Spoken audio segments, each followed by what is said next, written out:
Electronic arts be combined with natural forces like waterfall, for example. So have you thought about it? Yeah, I think so. Like there's a project actually from one of the authors of the Artvertiser, the project that we are working on here. That I think for me it's one of the most representative projects of this idea of combining technological art with nature.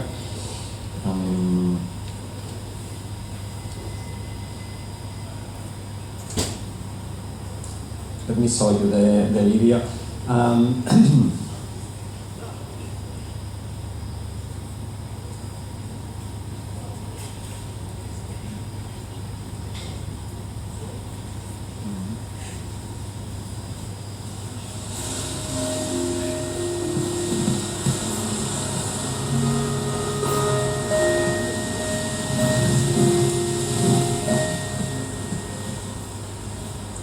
So this piece uses computer vision, and it kind of detects the movement of the grass from how the wind moves it, and it kind of sonifies that movement.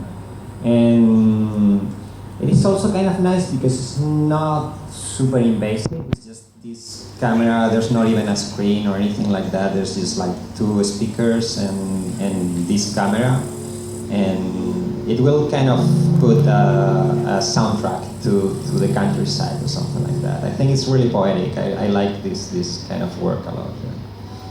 Thank you.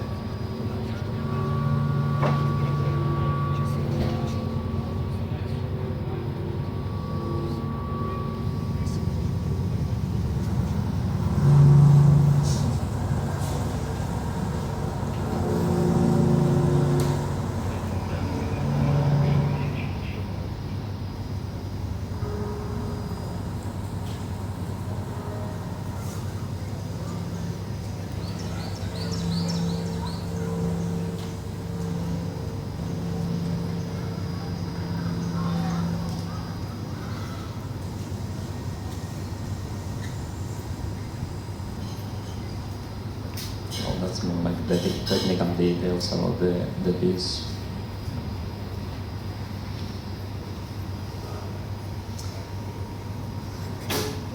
It's kind of I didn't show it because it's kind of a weird project. I thought I had deleted, but yeah, I'll show it. So these are really, because it's something that we did kind of as a combination of a workshop with a project. And it doesn't happen anymore in the north of Spain every summer.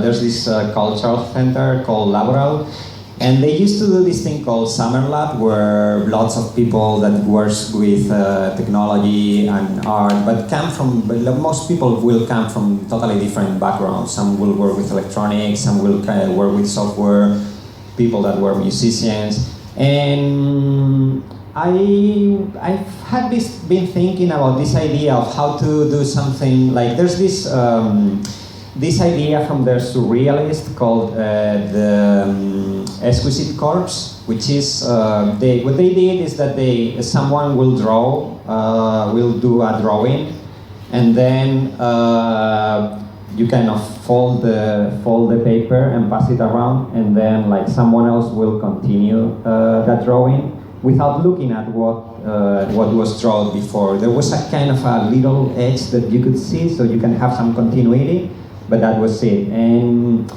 I think this idea in the exquisite corpse, like this fragment that you can see in the fold, I think it has a lot to do with something that in software we call like the interface. When you use a library, you don't know about all the functionality of that library, but instead you have kind of this, what is called an API, a public interface, application public interface.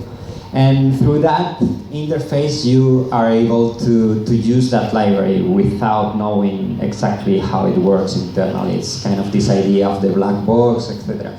So I wanted to do something related with this idea, and in collaboration with Chris, who is an artist from the United States, we did this kind of workshop art project where people had to come up with some kind of installation, some kind of piece, and so we did this huge chain of different pieces connected one to another, and the only condition was that every piece had to be connected. So if there was some hardware piece, the next piece should be a software one. So there might be some electronics, and then there might be some computer vision perceiving those electronics, and then some other hardware.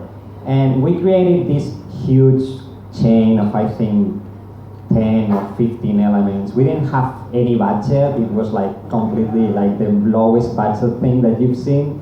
And so we did things like there was something activating a light, and then there was a camera trying to perceive if that light was turning on, and that will activate this rock line and move it. And then there was another camera looking at that clothes and detecting the movement, and when that moved, that will generate some sound.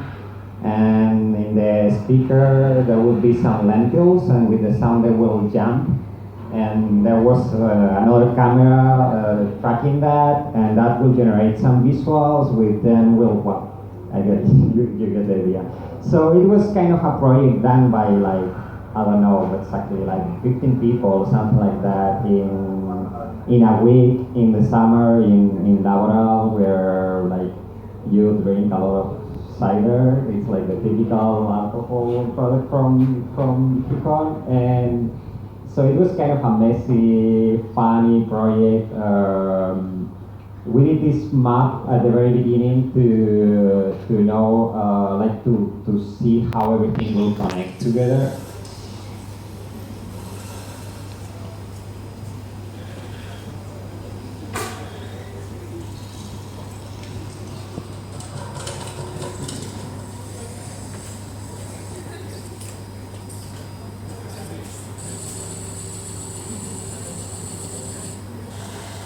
There was this like hair dryer that will like blow air into a bag and inflate it, and then there was a proximity sensor detecting that and activating something else. It was completely crazy and out of control. Like the idea that the final idea was to leave this running until some element in the chain will break, and then everything else will will break in the chain. But it was so messy that even if something breaks, everything else will kind of continue running completely out of control.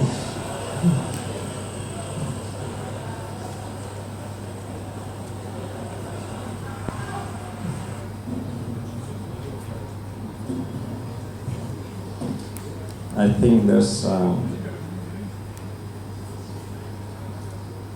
yeah.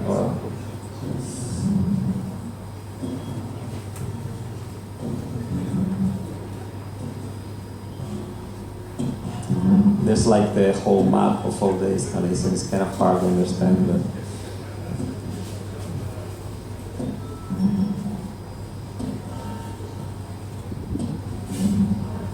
well, it's not there.